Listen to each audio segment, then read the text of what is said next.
नमस्कार। इस समय हमारे साथ कासगंज के रहने वाले मशहूर शायर जनाब नदीम फ़ारूक जी हैं। का स्वागत है नदीम जी। बहुत शुक्र का डिजिटल प्लेटफार्म है।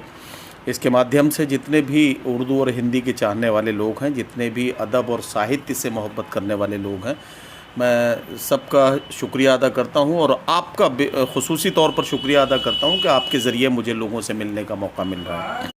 किस तरह के आप शायरी करते हैं? देखिए, मैं जहाँ तक मेरी शायरी का ताल्लुक़ है तो मैं आपको बता दूं कि मैं समसामयिक विषयों पर ख़ास तौर से बात करता हूँ और मेरा मिशन ये है कि राजनीति जहाँ जहाँ रिश्तों को तोड़ती है, जहाँ जहाँ दूरियाँ पैदा करती है, मैं किसी भी राजनीतिक पार्टी का ना फेवर कर रहा हूँ ना किसी का विरोध कर रहा हूँ, लेकिन मैं ये कह रहा हूँ कि राजनीति जहाँ जहाँ लोगों को अलग अलग करके खड़ा करती है, ये जो साहित्य और अदब का जो मामला है, ये महफिल लोगों को फिर से एक बार एक साथ बैठने का मौका देती है। और यही काम है मुशायरे और कवि सम्मेलनों का कि उसमें हम लोगों को एक साथ रहकर इस समाज को मजबूत बनाने का, देश को मजबूत बनाने का पैगाम दे सकें। और यही हमारी कोशिश होती है कि हम लोगों को ये बता सकें कि इस देश को और इस दुनिया को मोहब्बतों की बहुत ज़रूरत है। आज के अगर हालात को आप ध्यान में रखें तो मैं सिर्फ ये कह सकता हूँ कि बारूद के एक ढेर पे बैठी हुई दुनिया शोलों से हिफाजत का हुनर पूछ रही है। मोहब्बत का पैगाम पहुंचाती हुई शेर अपना अगर मैं बिल्कुल सुनाता हूँ आपको, और मैं ये भी आपको बताना चाहता हूँ कि इस आपके प्लेटफार्म के माध्यम से भी लोगों को मैं ये बताना चाहता हूँ कि मैं अक्सर हरदोई में मैंने ये बात कही है कि चरागों के सफ़र में दबदबा हो आंधियों का तो फिर अंजाम जुल्मत के सिवा कुछ भी नहीं है। ये दुनिया नफ़रतों की आखिरी स्टेज में है, इलाज इसका मोहब्बत के सिवा कुछ भी नहीं है। वाह, मोहब्बतों की बहुत ज़रूरत है, आज देश को बहुत ज़रूरत है और हम सबको एक दूसरे पर भरोसा करने की बहुत ज़रूरत है। उदय प्रताप जी देश के बड़े कवि हैं और उन्होंने कभी ये कहा था कि लोगों तक ये संदेश जाना चाहिए कि लोगों को ये बताया जाए कि न तेरा है न मेरा है, ये हिंदुस्तान सबका है, नहीं समझी गई ये बात तो नुकसान सबका है। जो इसमें मिल गई नदियाँ वो दिखलाई नहीं देती, महासागर बनाने में मगर एहसान सबका है।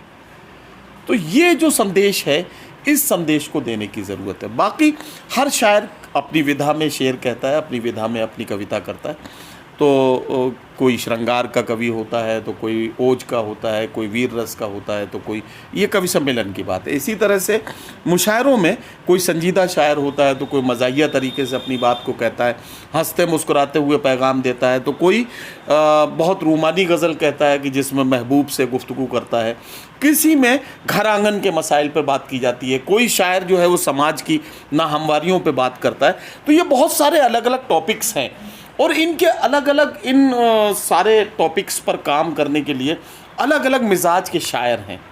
यही एक खूबसूरत गुलदस्ता बनाया जाता है जो लोगों तक एक संदेश पहुंचा पाए, और यही हमारी आज की रात भी ये कोशिश रहेगी।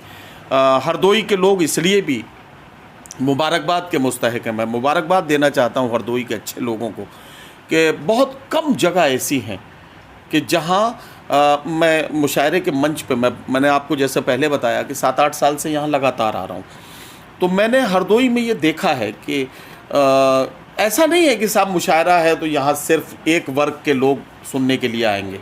यहाँ सभी वर्गों के लोग, सभी अलग अलग पेशों में काम करने वाले लोग, अलग अलग तरह से अपनी ज़िंदगी में अपनी जिम्मेदारियाँ निभा रहे लोग एक साथ एक पंडाल में बैठते हैं और वहाँ फिर हम मोहब्बतों की बात करते हैं। यहाँ किसी धर्म विशेष की बात नहीं होती, यहाँ किसी जाति विशेष की बात नहीं होती, यहाँ किसी राजनीतिक पार्टी या किसी राजनीतिक एजेंडे को प्रमोट नहीं किया जाता, यहाँ सिर्फ़ और सिर्फ मोहब्बतों की बात होती है। तो ये हरदोई की एक ख़ास बात है और रामलीला का मंच, मुशायरे की महफिल, मोहब्बतों की बात, ये एक विशेषता है हरदोई के इस मुशायरे की। मैं इसके माध्यम से ये हरि बहादुर श्रीवास्तव जी की याद में ये मुशायरा होता है, उनको खराज अकीदत पेश करता। तो ये थे हमारे साथ नदीम फ़ारूक जी जो कासगंज से आए हुए हैं। मैं हरदोई से सुधांशु मिश्रा।